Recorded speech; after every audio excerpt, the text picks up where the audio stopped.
energy field. Parkshine is a lumps-based startup that has developed a product that can convert any existing UPS into a hybrid solar UPS to make solar energy affordable for wider market segments. Developed in the LUMS Electrical Engineering Department, the hybrid solar max brings down the cost of going solar to rupees 20,000 for a customer who is already using UPS.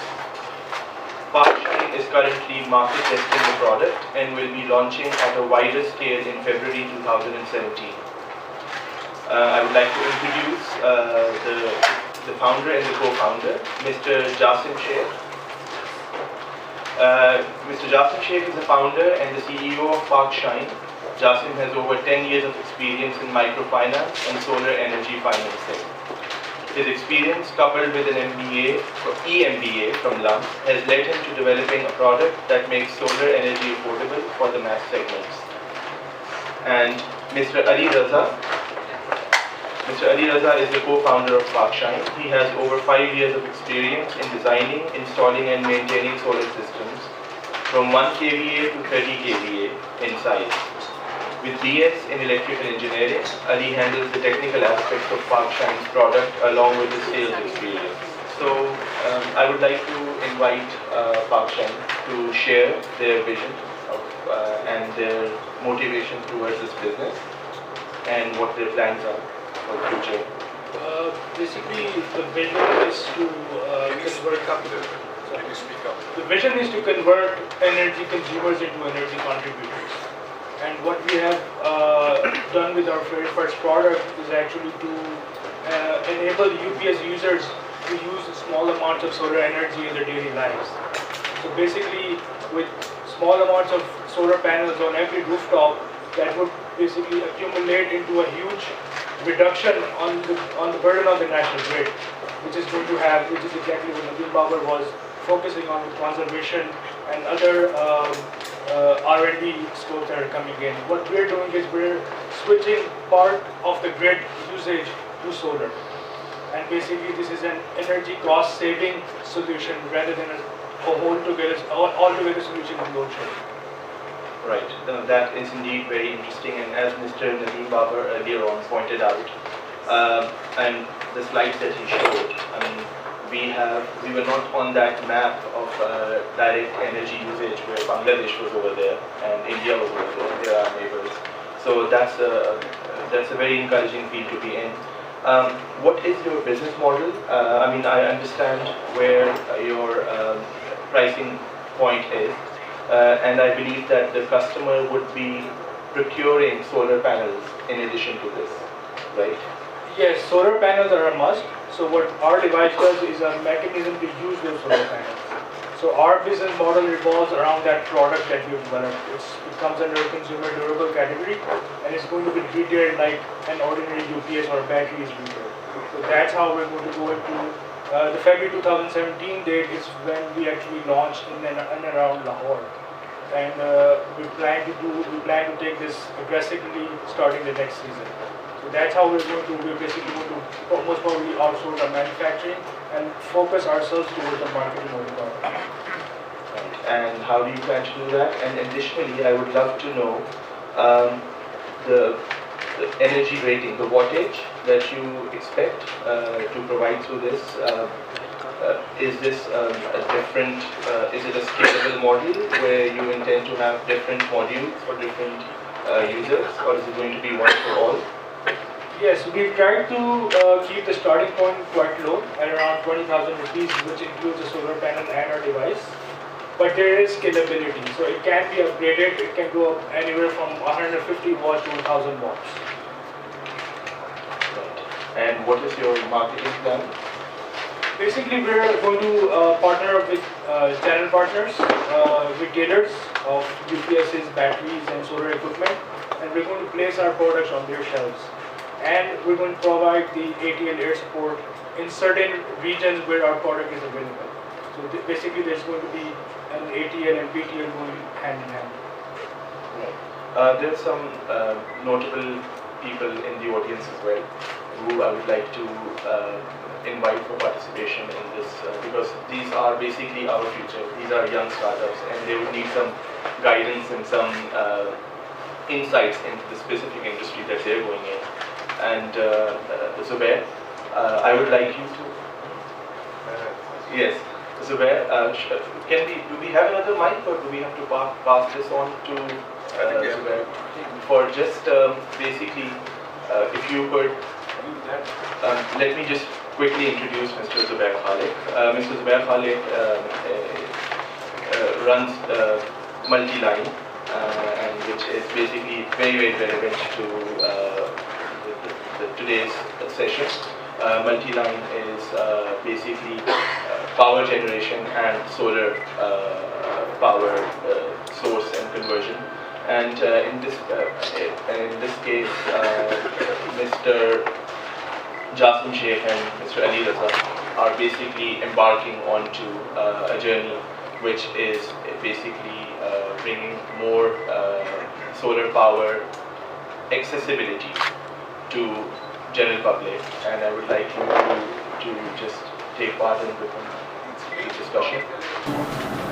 Is it more like a charge controller or is it something different? It's basically one component of it is an MPPT charge controller, and there's also an intelligent switching device attached to it. So what that switch it's going to control which of the three sources of power is going to give on to the UPS. So it's going to control the UPS basically. On priority, it will give it power from solar. On second, it will give it power from the grid. And on the third, it will go take power from the battery and give it to the UPS. So the UPS will not be directly connected to any of these sources. So does the UPS have to be a sine wave UPS or any type of UPS can be used as modified sine waves or any pure sine wave. That depends on the customer side what kind of UPS he is using. But our device is integrated to any type of UPS. So this device can be integrated. So the charge controllers have become very easily accessible and very cheap now. So why should I just go and put a charge controller on my UPS and put some panels to it? Charge controller does device only charging the batteries only, and we cannot switch our load from solar to the grid at night. So our device have the intelligence to switch from solar to grid, and in the next day in morning again switch from grid to the solar automatically. So basically, what a charge controller will just charge the battery. But our device will charge the battery. Once the battery is full, it's going to shift the AC load onto solar. We have to really see how you exactly do it because it sounds slightly because it's quite complex. You know how to sync everything and how the newer solar based system they do it in a very complex way. So how do you integrate the UPS and different bands and everything? I really don't know. Basically, that's why we chose the electrical engineering department and LUMS to handle this product. So it was the people, the subject matter experts who worked on it are probably some of the best in the country in the region right now. From power electronics and PV applications, and they're the ones who developed the prototype, which will then transform into a product.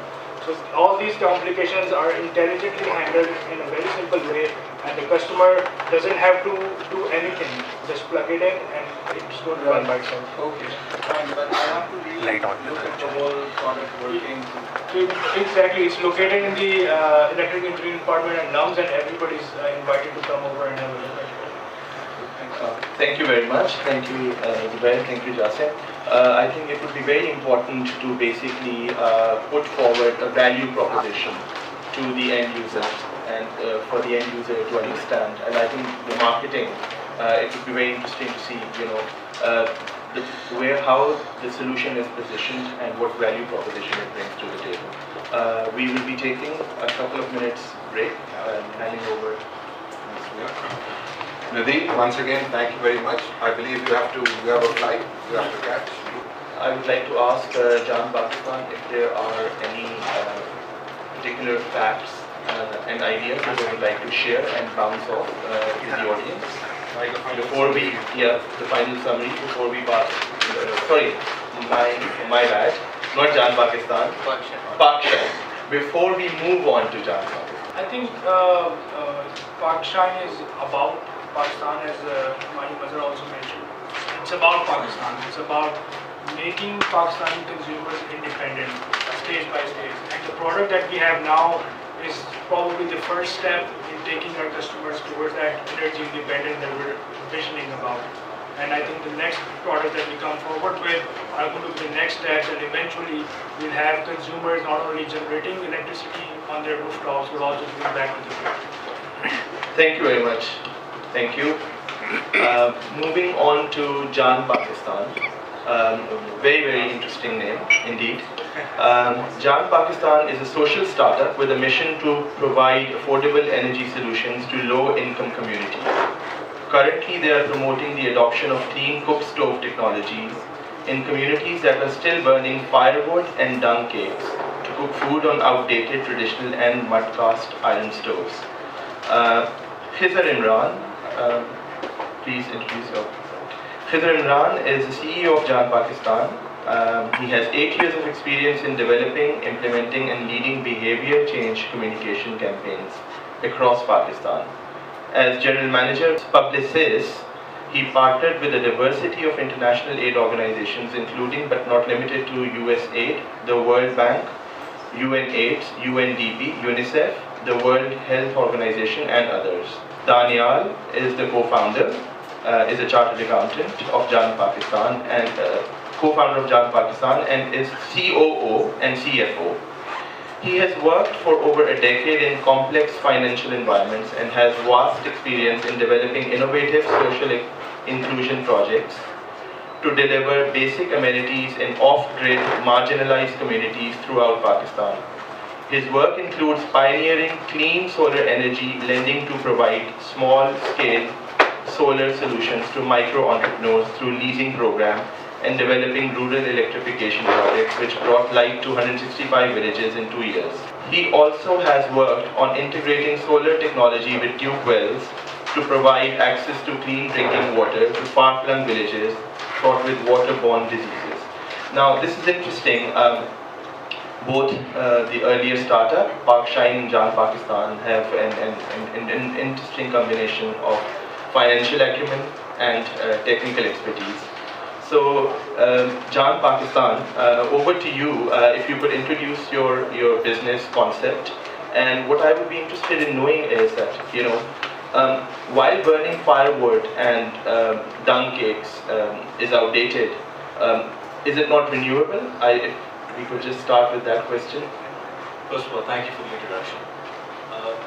Before I answer your question, I think Nadeem Saab said it brilliantly when he said that when we look at energy, we usually think of electrification. And the issue with that is when we speak about communities that are off-grid, we have a lot of startups and a lot of well-meaning businesses come and say, okay, we need to come up with electrification solutions for people that don't have electricity.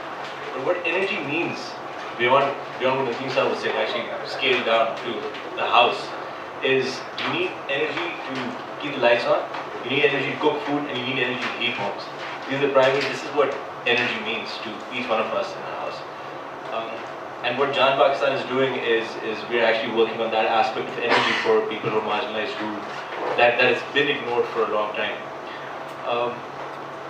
Till I heard Nadeem Saab's talk, thought that it was a bad thing that people didn't have access to gas, methane gas. But considering the statistics on how inefficiently we use gas and how much of it we suck out, considering that 60% of Pakistan's population doesn't have access to gas, I don't know what it would be like if they did, how bad the situation would become in the energy deficit countries. Firewood and biomass, like you said, are the renewable fuels. Renewable in the sense that they exist and that they can be replenished. I suppose in a way you could call them. Actually, no, I don't think that they are renewable at all, because they do. You are actually taking something out that's not replenishable at the rate at which you are taking it out. The issue with using firewood in dung cakes is pretty simple. The smoke that emanates from the cook stoves that people are using right now in the off-grid communities, they burn the firewood extremely inefficiently. And there's black soot particles, and a lot of the communities, and I'm sure people have seen this before. You see black walls in people's homes, and that black suit on that wall that's been attached to that wall for years and years. Imagine what it's doing to the lungs. And because of that, the fatalities across the globe, there are 4.5 million people who die each year because of the inhalation to smoke. Just in Pakistan alone, there's over 115,000 people that die, particularly women and children, because women are the ones who have to do the household chores. They're cooking, and while they're cooking, they're holding their infants in their hand, and all that smoke is being inhaled. And I mean, I could go on in terms of how firewood is really bad for the environment. All of us get affected by it. 2010, the floods in 2010 in Pakistan are directly associated with the lack of forest cover that we have in the north. The global climate change in the world today, 25% of it is attributed to 3 billion people who are using open fires to cook food. So this is something this is a practice and lifestyle that's not sustainable. This is a practice and lifestyle of people that were living in the Stone Age. And here we are talking about so many technological innovations in this forum, yet half the planet is still back there doing something that affects us all.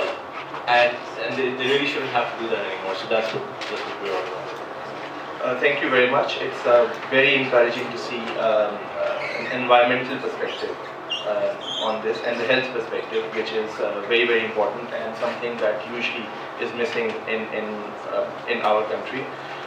Could you share what this clean cook stove technology is all about, and what is your plan on how to introduce this in the country? Yeah, so there's a variety of different clean cookstove technologies that people can generally benefit from. There's an efficient way of burning firewood in dung cakes. There are technologies that use the sun, the power of the sun, and new technologies are coming up now in the world that will be able to store solar thermal energy as well. All 3 technologies can be used in Pakistan. But the one technology that people are most receptive towards, because we have firewood and dung cakes in abundance, is the clean cook stove, which efficiently burns firewood and dung cakes. The solar technology has some drawbacks in the sense that you still have to stand and cook using it. You have to use it while you're in the sun, because the storage aspect of the technology is not very mature yet. So it may be a few years until solar cook stoves are prevalent in Pakistan. In some parts of Pakistan, still solar cook stoves can be introduced. For example, some parts of Gilgit-Baltistan, or if you go down south in the Thar region, where firewood is not easily available, or where people have to walk many hours to gather that firewood. People are more desperate for a solution, and they do have to cook.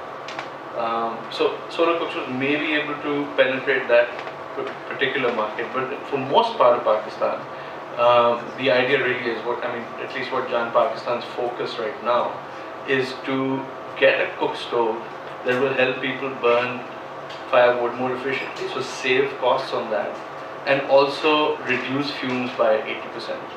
So not eliminating, but drastically reducing the health impact and the environmental impact. Okay, and I believe that there would be a mass awareness campaign that would be required to bring these users to a cleaner cook stove technology. Is that part of your plan, and how do you intend to take that forward? It's a bit of a raw nerve that you touched on, because there's an organization called the Global Alliance for Clean Cook Stoves, and their mandate is to promote clean cook stoves across the globe.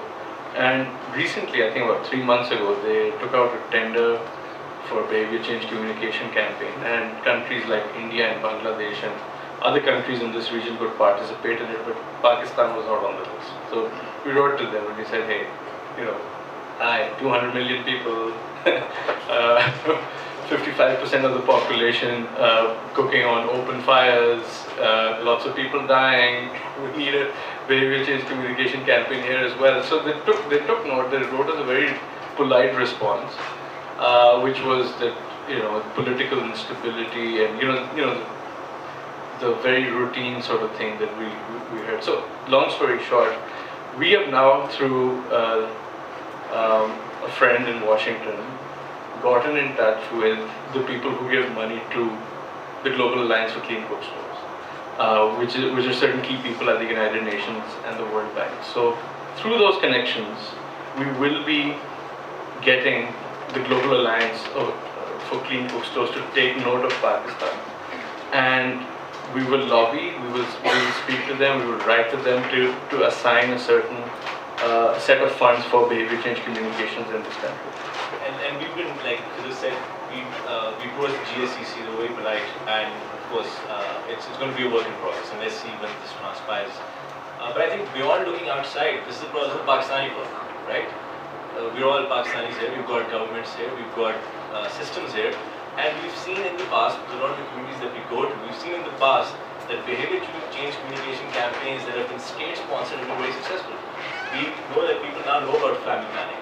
We know now that people understand about dengue, they understand about polio vaccinations. How did this happen? It didn't happen overnight. It was when the government took a stake in the people and they said, okay, we will sponsor this. This issue really needs to be put into perspective with all the other issues. Firewood fumes kill more people than HIV, malaria and tuberculosis combined here in Pakistan. So, I mean, we come on forums like this and we talk about behavior, how important it is that part of the solution is the product. Yes, it is. The technology is very important. But before we go there, we're talking to people who don't understand how this affects their health. They don't understand that this product needs, they need the product in their lives to sort of attain a better standard of living. And because of that, in forums like these, we actually try to reach out to government or people who know people in the government so that we can bring this conversation in the right forum. And we've seen behavior change campaigns happen in the past before, and I absolutely, I think we have to commend the government for when they actually do take an initiative, they follow through with it.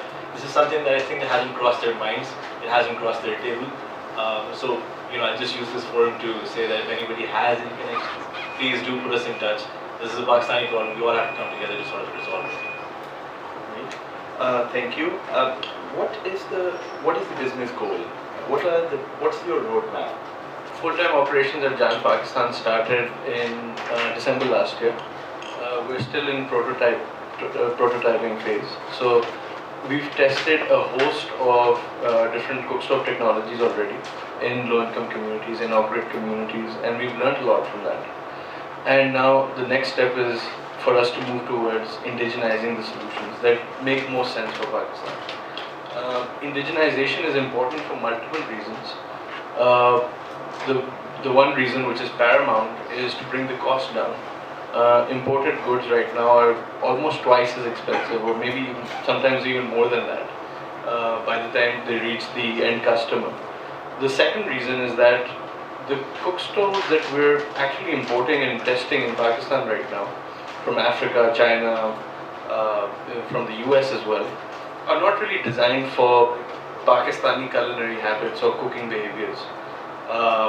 They oftentimes, the concentration of the heat is so strong at the center of the stove that you can't make chapatis on it, you can't make your parathas on it, and so on and so forth. I mean, there's other obstacles and issues with the design of the products. So indigenization is the next step, and Dr. Farid Malik is here, and it's a coincidence that we bumped into him here. Jan Pakistan is heavily relying on Farid Saab's expertise in product development and metallurgy and material science. And we are right now talking to the National University of Science and Technology, and they have a wonderful program called USP-CASE, which we're sort of contending for that right now. It's a grant that we've applied for, and if we're successful, we will have funding for indigenization. If that's not successful, we'll be emptying our pockets until we have something worth selling. Interesting. So, Jan Pakistan will rely on subsidy and funding for sustainability, right? Yeah, in the immediate short term. In the immediate short term, yes, but in the long term, it has to run like any other business runs. It has to create its own revenue so that we can sustain our operation. Just one final question. So what would be basically the economic proposition to the end user? Because most of the times you'll see that the end user is not driven by environmental factors. And I understand that the awareness campaign that is required for that. But the economic proposition, as is always the case, is a very important point. So if you could share what that is. Yeah, so the end user is highly sensitive to price and the cost of firewood. Oftentimes, firewood is not free. Dung cakes are not free either. And in the communities where we're testing our product, people have already started realizing the cost savings of using efficient cook stoves. So I guess before the environment or before the health, the one thing that we think is going to find traction with people is the fact that they're saving money on a monthly basis. Thank you very much, Khizr and Daniel. Would you like to say anything in the end before I pass on to Wati? Can I make a comment here? Sure. Because I'm working with them. You use the word end user. I think that is the key word. I was chairman of the Pakistan Science Foundation from 2000 to 2005. And when I took over, I reviewed all the research projects that Science Foundation had funded. There were about 850 of them. So I asked them this question, that who is the end user here? And nobody could answer the question. So then I asked another question, that who funded these projects? And what was the basis of funding these projects? And again, there was no answer. So research in Pakistan has been usually without the end user in mind. That's why we've not been able to commercialize our know-how and knowledge. Pakistan has one of the highest number of R&D institutions in the world. We've got 220 federal R&D institutions, and we've got 200 provincial R&D institutions. You name any field and you find an R&D institution, but there is no net output. Mainly because of the fact that there is no end user, there is no business plan, there is no commercialization, there is no application, and there are no linkages. So the challenge is in putting the pieces together. If somehow we can put the pieces together, I think we can emerge very quickly as an Asian tribe. I believe in that. And in certain areas, and people don't believe me when I say that, in certain areas we have more technology than China has, but confined to R&D. China is where China is today because of its commercialization and application of knowledge and research, which we cannot do because of not identifying the end user and not focusing on the market. Thank you. Thank you very much, I have Dr. a question before you conclude. Sure. I'd like to understand, you want to use dung cakes, right? How is your stove better in comparison to the biogas stove? Whereas when you use biogas, there's actually no waste. Even the waste is utilized as natural fertilizer, and that makes the crop better, improves the pH level. How is it better? Is it more efficient? Is it going to save more money? How is it better? The digester is going to make the gas and the... Yeah. So it's not really a question of better or worse in our situation. When you actually step into the market and you start speaking to individuals about what's possible and what's not possible, you realize that sometimes the ideal solution can't be implemented for various reasons. I was speaking to an acumen fellow in India who's doing exactly this. They're generating biogas and selling biostoves to individuals. And the problem that they're facing right now is that you need a certain number of people to agree to that model. It has to happen between maybe 3 or 4. If it's a community model. Exactly. But there's individual models also. Okay. So we're not really entirely aware of the individual model. But we do know that even in the individual model, you need a certain you need a certain amount of dung cakes on a daily basis. 2 to 3 cows. Yeah. There's also a lot of labor involved. There's also a lot of maintenance, etc. The kind of solution that we're trying to introduce is, behavior change in itself is it's a big obstacle. And here we're talking about adding, with every new behavior, there's a new obstacle. So I suppose in many ways, an efficient firewood in a dung cake stove is sort of bypassing 2 or 3 or 4 other different behaviors that you would need somebody to adopt. So I think it has a shorter road to market compared to maybe biogas. Thank you, Khizr and Daniel. And we have an end note. All right. We sorry, we've taken so much time. Somebody's got a nice ringtone, huh? Yeah. We're in the middle of our first crowdfunding campaign. You can access it at janpark.com. We're essentially testing a cross-subsidy business model, where we're selling high-end solar cook stoves to generate enough revenue to sort of fund the behavior change communication we want to do in bathing. So have a look at janpark.com, have a look at the crowdfunding campaign, and if you like some of the solar cook stoves, buy them or contribute otherwise. Thank you very much, Khizr and Daniel. Jan Pakistan, thank you for your presence here today. And moving on to the third and the final entrepreneurial exercise, WATI. WATI is a product of Fictive Lab. It basically is a smart energy monitor which is installed in electricity distribution box. It connects to internet and sends a real-time energy consumption data to our back-end infrastructure, where the data is processed and deep actionable insights are generated which can be translated into tangible benefits. Faizan Ijaz and Muhammad Arsalan are two co-founders of Fictive Lab. Faizan Ijaz and Muhammad Arsalan. Faizan holds electrical engineering degree and loves to play with hardware. Arsalan has master's degree in computer engineering and is responsible for development of cloud technologies. Here are the links. Okay, well, you provided something in the end which we can share. So Faizan and Arsalan, could you tell us a little more about WATI and how is it different to basically, in fact, let me rephrase the question. Is this an internationally developed technology that you're bringing to Pakistan, or are you developing it locally, and what is the model? I would first like to go into some history over here of Fictive Labs. This is not our first product, this is not our first IoT product. We have been operational for last 3 years and we have developed a few IoT products in different domains. But this is our first product mainly in energy sector. We were incubated at Plan 9 and then we were also part of LUM Center for Entrepreneurship. This product WATI is actually, this idea has evolved, right?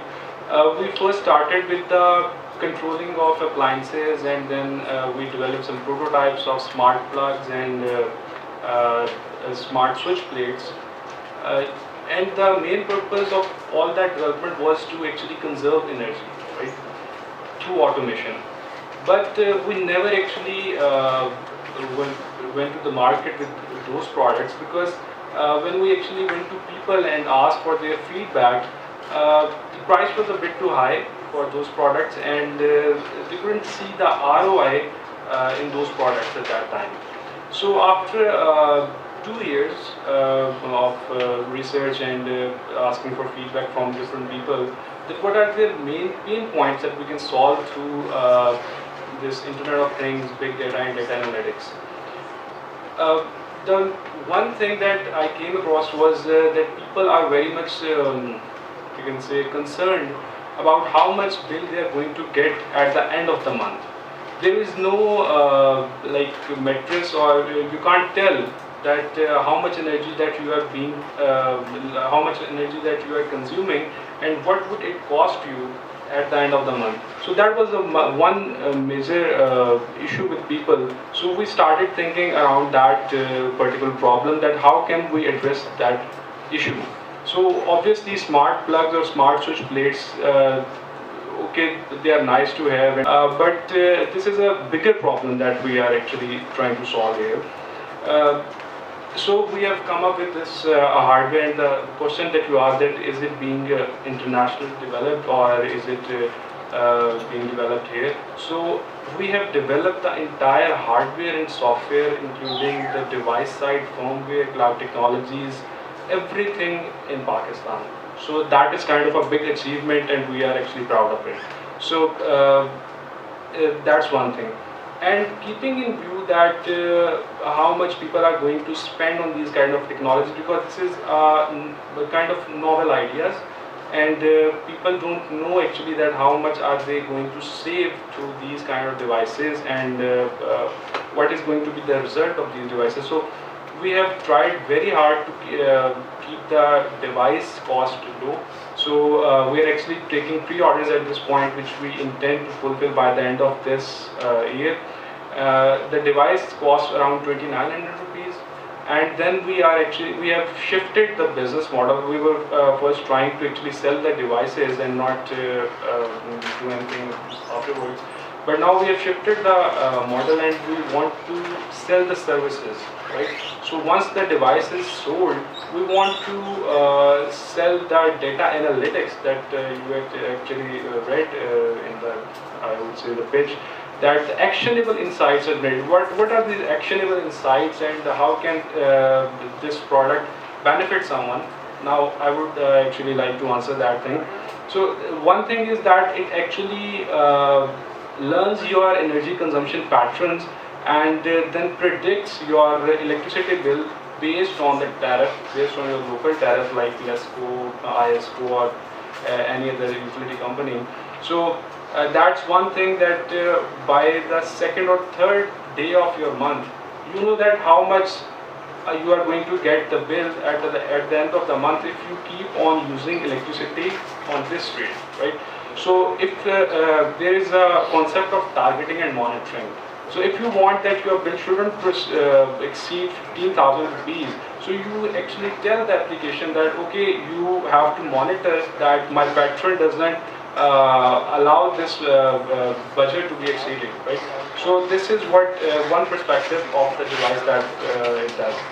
The second is actually appliance signatures. We are recognizing appliance signature that we don't know that how much our AC is consuming, right? How much our AC is contributing in our bill, electricity bill, right?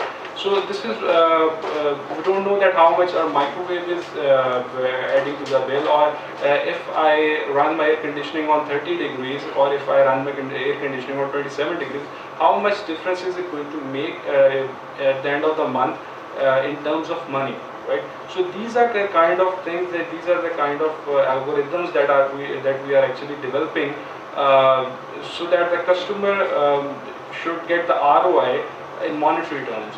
Right. Now, with regard, so basically, Wati is measuring the energy and usage trend, and then reporting it to the user. And you mentioned that you are able to recognize appliance signatures. So you are able to then bifurcate usage, energy usage, although you are measuring at one point only between appliances. Do I understand that correctly? Exactly. Right. Well, this is a very research intensive topic. Every appliance has its own unique signature. Okay. And the bigger the load is, the more prominent signature it has. So just to interject, the technical details, I'm actually very sure, and I actually would love to understand them one-on-one, and I'm sure everyone else who would like to learn more of this would participate. For the purpose of this session, for the purpose of this workshop, and to understand this as a business, I wanted to, you mentioned that it's 2,900 rupees for the end user, and I believe that you would have a recurring monthly revenue. Yeah, that is your business model. And in exchange of that, you are offering analytics, analytics and actionable advice. This is what the end user should do. Do you have any plans on going forward and basically putting in devices that can control power to the appliances as well? There are two questions that you have asked. First is that are we bifurcating the energy usage? This is exactly my point. that when we started developing the smart plugs or smart switch plates that can control your soft or hardwired appliances, we can simply put a chip current sensor and we can measure that how much AC is using, how much your microwave is using. That is an easier approach. This is a bit more advanced approach that we are actually monitoring your energy consumption on 3 phases or a single phase if that's a single phase home or industry. So we are actually recognizing that how much there are always spikes. Whenever there is some device that runs, it actually generates a spike. So I can confidently say that we are very much accurate in recognizing appliances that are above 400 watts, right? And this is one answer that are we bifurcating? Yes, we are bifurcating it. The other is, this is our first product for energy management, right? We would be upselling devices that the plugs and the automation or the controlling of power that can actually connect to this main system, WATI, and it would be an intelligent system. It won't be like you can simply pull out your phone and on or off something. It will be actually alerts and notifications that, okay, for example, there are actually 2 types of pricing scheme that the utilities use. One is multi-tied and the other is time of use. So in time of use there is a different charge for peak hours, right? And there is typically lower charges for off-peak hours. So when WATI detects that you are using some heavy load during peak hours, it can give you a gentle notification or gentle alert that you are using high loads in peak hours. So you can actually conserve, you can actually reduce your electricity bill if you use your heavy loads in off-peak hours. So this is one aspect. And the other is real-time monitoring.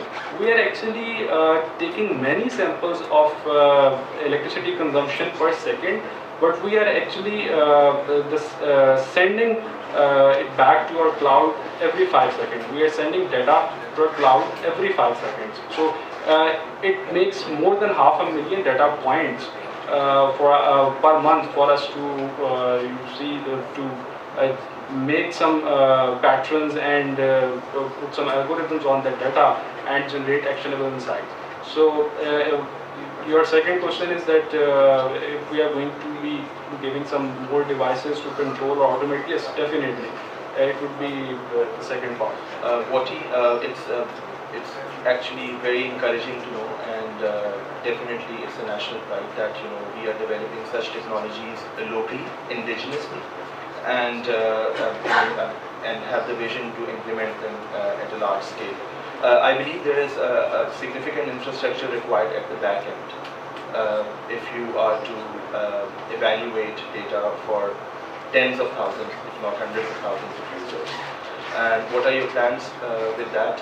I would request, because of the lack of time, we keep the response short. Would just like to have a general overview of your roadmap and what is the infrastructure that you plan to put in place, and when are you, have you already launched or are you planning to launch? Well, as for the roadmap, we have been developing this product for last 1 year, purely research and development. So for your question that is there some kind of infrastructure at the back, yes, there is a heavy infrastructure at the cloud side, because I would say the devices are dumb part. The real magic happens in the cloud. So you can't do anything with raw data. You have to actually make sense of that data, what that data is telling you. So you need a very heavy infrastructure at the back end. Our roadmap is, have we launched or not? We have been in beta testing for more than 5 months, because we don't want to put out any device that the consumer is not going to find useful. So in our beta testing, we have experienced more than 25% of bill reduction, and that's a claim that we actually made. So as of the roadmap, we have just launched the pre-order for this device, and by the end of this year, we will be actually delivering the first batch. So that's our roadmap for this. Thank you very much, Wati. Thank you for your presence here. I would like to thank all three of our startup companies in the panel, Park Shine, Jan Pakistan and Wati for their presence, and our distinguished guests for being here. Thank you.